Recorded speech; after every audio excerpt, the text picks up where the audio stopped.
राष्ट्रपुरुषांना वंदन करून महाराष्ट्राचं आराध्य दैवत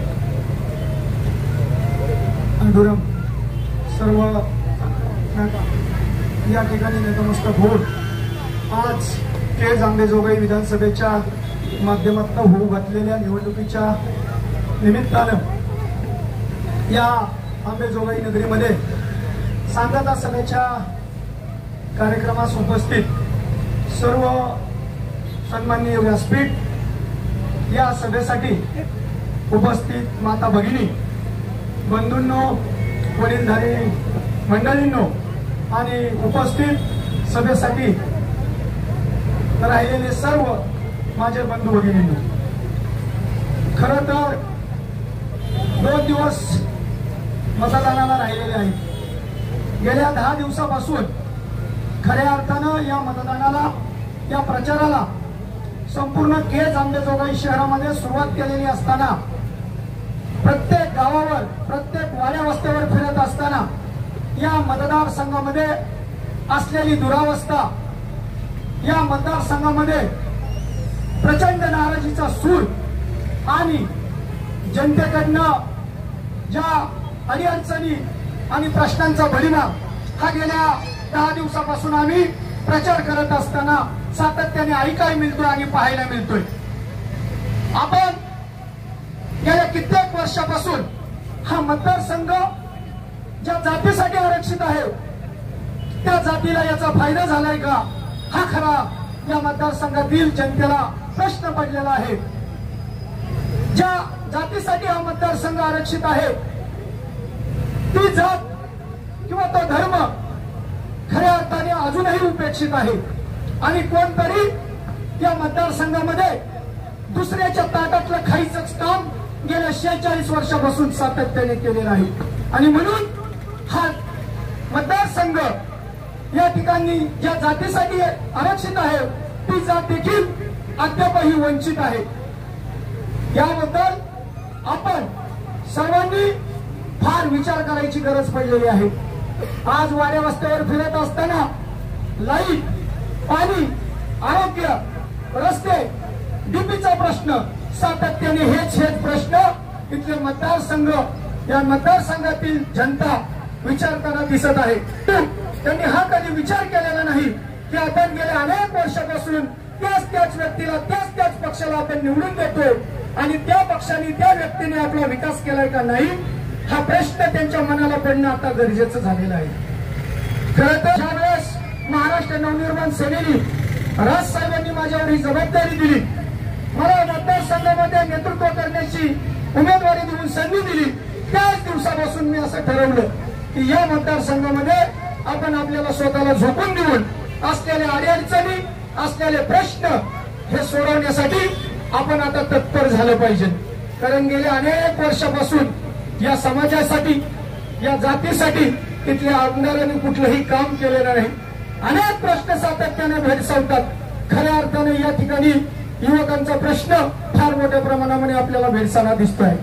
शिक्षण झालेलं असताना देखील नोकऱ्या नाहीत आणि नोकऱ्या अभावी हा तरुण फार मोठ्या प्रमाणामध्ये या ठिकाणाहून स्थलांतर करताना दिसतोय। या ठिकाणी नोकऱ्या नसल्यामुळे बेकारीच्या अवस्थेमध्ये तो तरुण जगतोय। तरुण असेल, तरुणी असतील, ही अवस्था या तरुण वर्गाची या ठिकाणी निर्माण झालेली आहे। महिला भगिनींच्या संदर्भामध्ये प्रश्न बघितला तर या ठिकाणी महिला भगिनींना रोजगार देखील उपलब्ध झालेला नाही। महिला बचत गटाच्या माध्यमातून त्यांनी स्वतःचे उद्योग, स्वतःचा व्यवसाय, घरगुती व्यवसाय करायचं काम केलं, परंतु इथल्या आमदारांनी एक महिला भगिनी आमदार असताना देखील त्या महिलाची जाणीव त्या महिला भगिनीला नसल्यामुळे या ठिकाणच्या महिला देखील वाऱ्यावर सोडलेल्या आहेत असं म्हणलं तरी वावगं ठरणार नाही। दुसरा विषय, या ठिकाणी आपण सातत्याने म्हणतो की अंबाजोगाईकरांची इच्छा आहे गेल्या अनेक वर्षापासून अंबाजोगाई जिल्हा झाला पाहिजे। अंबाजोगाई जिल्हा झाला तर त्याला स्वतंत्र अस्तित्व निर्माण होईल, हा देखील प्रश्न या ठिकाणी या आमदाराला सोडवता आलेला नाही। जनतेचे प्रश्न सातत्याने या ठिकाणी प्रश्नचिन्ह म्हणून उपस्थित राहिलेले आहेत, परंतु कुठल्याही प्रकारचं विकासाचं राजकारण या ठिकाणी होत नाही। या ठिकाणी होतं फक्त खुर्चीचं राजकारण, एकमेकाला अडकवणं, एकमेकाबद्दल वाईट बोलणं, एकमेकाबद्दल कंचक पकडणं, अशा प्रकारचं राजकारण या ठिकाणी सातत्याने होताना दिसत आहे। हा मतदारसंघ अंबाजोगाई आणि केज तालुक्याच्या दोन्ही तालुक्या मिळून जोडलेला आहे. आपण अंबाजोगाई शहराचा विकास बघितला तर कुठेतरी रस्ते, कुठेतरी चौक हा सुशोभित झालेला आहे. परंतु या ठिकाणचा मतदार, या ठिकाणची जनता अजूनही उपेक्षित आणि अपेक्षित जीवन जगत आहे. आपण केज साईडला जर गेलो तर आपण प्रत्येक गावात जाऊन बघा, या गावाची अवस्था काही झालेली आहे. या गावातील लोकांना पाणी प्यायला नाही, या ठिकाणी रस्ते चांगले नाहीत, या ठिकाणी लाईटचा सातत्याने प्रश्न निर्माण होतो. आम्ही देखील त्याला बळी पडलेलो आहे. अनेक दिवसापासून प्रचार करत असताना संध्याकाळी जेव्हा घरी जाईल त्यावेळेस मोबाईलच्या लाईट मध्ये जेवण करायची पाळी माझ्यासारख्या उमेदवाराला आताही बघायला मिळते. म्हणून मी आपल्याला पुन्हा पुन्हा एकदा सगळ्यांना सांगतो, बाद झालं आता, खूप झालं आता. आपल्या टाळूवरचं लोणी यांनी सातत्याने खायचं काम केलेलं, भावनेचं राजकारण करतात. केंद्राचा मुद्दा आला तिथे सातत्याने म्हणतात धर्माच्या नावावर राजकारण करतात. जय श्रीराम, जय श्रीराम अशा प्रकारच्या घोषणा देतात. आणि राज्याचा मुद्दा आला की या जातीच्या जातीवर राजकारण करायचं काम यांनी सातत्याने केलेलं आहे. म्हणून जनतेला सातत्याने त्याच कष्टामध्ये अडकून ठेवायचं, थोडं काहीतरी गाजर दाखवायचं आणि या जनतेला फसवायचं काम इथल्या दोन्ही आमदारांनी केलेलं आहे. आपण पाहिलं ज्यावेळेस आम्ही उमेदवारी अर्ज भरले त्यावेळेस या ठिकाणी 6 ते 7 चांगल्या प्रकारचे उमेदवार होते. परंतु नंतर 4 तारखेनंतर ज्यावेळेस महागाईची वेळ आली त्यावेळेस या ठिकाणच्या पहिल्या उमेदवार आपण पहिले आमदार म्हणून संगीताताई ठोंबरेंना आपण मतदान केलं. परंतु त्यांनी 4 तारखेनंतर पुन्हा पृथ्वीराज साठेंच्या पायाचरणी ही नतमस्तक होऊन आपली महागाई घेतली. दुसरे आपल्या या ठिकाणी आपण नेतृत्व करण्याची संधी दिली. त्यांचं नाव आहे पापा मोदी.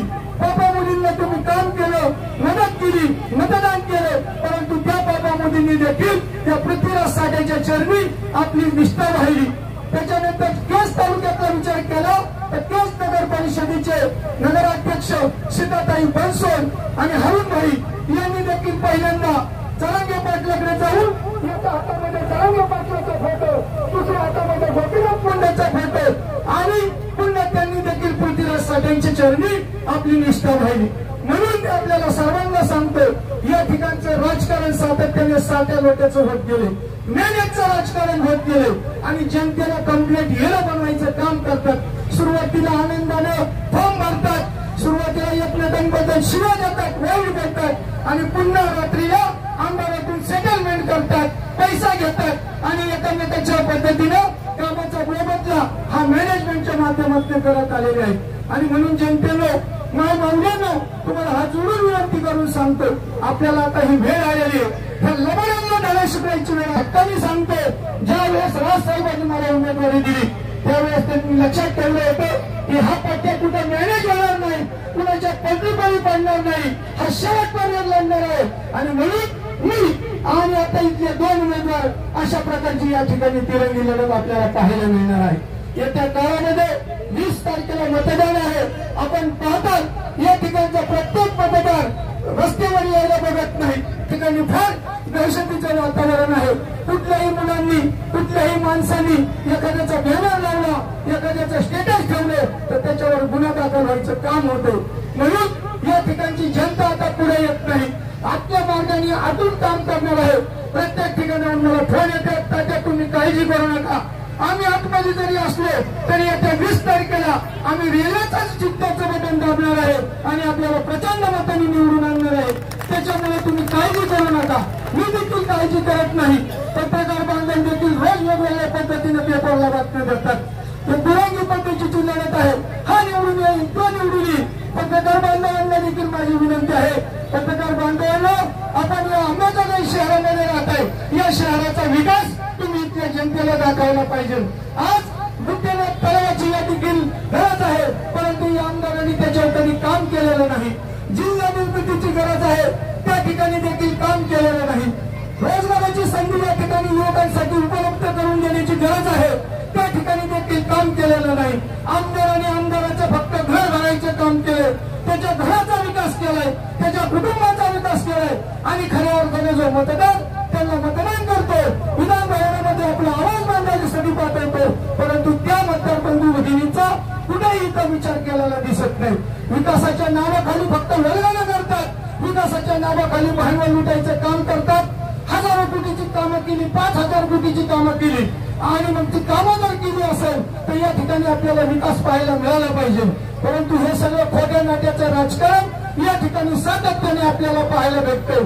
जनतेला गृहीत धरून प्रत्येक वेळेस निवडणुका आल्या की लक्ष्मीपूजनाचं काम त्यांनी केलेलं असतं आणि या ठिकाणची जनता आता गेल्या वेळेस जे काही झालं त्याला सोडून द्या, परंतु आताची मावळ्या जनता या काळामध्ये त्यांना कुठल्याही प्रकारची मदत करणार नाही आणि येत्या 23 तारखेला महाराष्ट्र नवनिर्माण सेनेचा उमेदवार म्हणून रमेश तात्या गालपाड्याला गुलाल लावल्याशिवाय कुणी राहणार नाही याची मला खात्री आहे. मी 100% सांगतो, या पुढील काळामध्ये जर या जनतेने मला या मतदारसंघामध्ये संधी दिली, या ठिकाणी मला विधिमंडळामध्ये आपला आवाज मांडण्याची संधी दिली तर 100% प्रत्येक महिला भगिनींचे युवकांचे प्रश्न सोडवल्याशिवाय राहणार नाही असं आपल्या सर्वांना खात्रीपूर्वक सांगतो. अनेक वर्षापासून फसवणुकीचं राजकारण चाललेलं आहे. आपण पाहतो एका पक्षाचे 2 पक्ष झाले, 2चे 3 झाले. आज ज्या पक्षाच्या उमेदवाराला आपण मतदान केले गेल्या वेळेस त्या पक्षाचा उमेदवार आणि त्या पक्षाचा आमदार हा विरोधी पक्षाच्या मांडीवर जाऊन बसायचं काम करतो. मग तुमच्या मताला काय किंमत ठेवलेली नाही त्यांनी.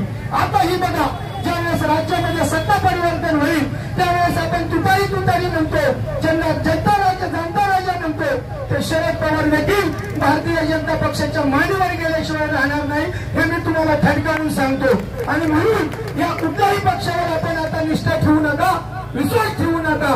महाराष्ट्र निवडणारी सेनेचे राजसाहेब हे कधीही मॅनेज होत नाही, कुणाच्याही मांडी लावून बसत नाही. स्वतःचं अस्तित्व टिकून, स्वतःची ताकद टिकून आतापर्यंत त्यांनी महाराष्ट्र नवनिर्माण सेनेची ताकद आणि इज्जत टिकवायचं काम केलेलं आहे. म्हणून जास्त न बोलता प्रचाराची 5 वाजता सांगता येणार आहे, टाइम संपत आलेला आहे. म्हणून मी तुम्हाला सर्वांना हात जोडून विनंती करतो की येत्या 20 तारखेला रेल्वे इंजिनचं चिन्ह, रेल्वे इंजिनचं बटन दाबून आपण सर्वांनी या रेल्वे इंजिनला निवडून आणण्याचं काम करावं. या ठिकाणी आपण ज्यावेळेस मतदान केंद्रामध्ये जाताल अशा प्रकारची मतदान पत्रिका आपल्या समोर उभी राहील. आपण वेगवेगळ्या उमेदवाराचं या ठिकाणी तुम्हाला चिन्ह दिसेल, पण त्या कुठल्याही चिन्हाचा विचार न करता, कुठल्याही चिन्हाकडे न बघता 4 नंबरला रमेश तात्या गालफळ्यांचं 4 क्रमांक आहे, त्याच्यासमोर रमेश तात्या गालफळ्याचं नाव आहे आणि त्याच्यासमोर चिन्ह आहे. माता भगिनींनो, आपल्याला जर नाव वाचता आलं नाही, आपल्याला जर कळलं नाही तर शेवटचं चिन्ह रेल्वेचं आहे. आपण त्या ठिकाणचं बटन दाबून आपण रमेश तात्या गालफळे यांना प्रचंड मतांनी निवडून आणतात अशी खात्री आणि आशा बाळगतो आपल्याकडनं. आणि मला विधिमंडळामध्ये आपले प्रश्न मांडण्याची संधी देताल अशी आपल्याकडनं अपेक्षा व्यक्त करून या ठिकाणी थांबतो. जय हिंद, जय महाराष्ट्र.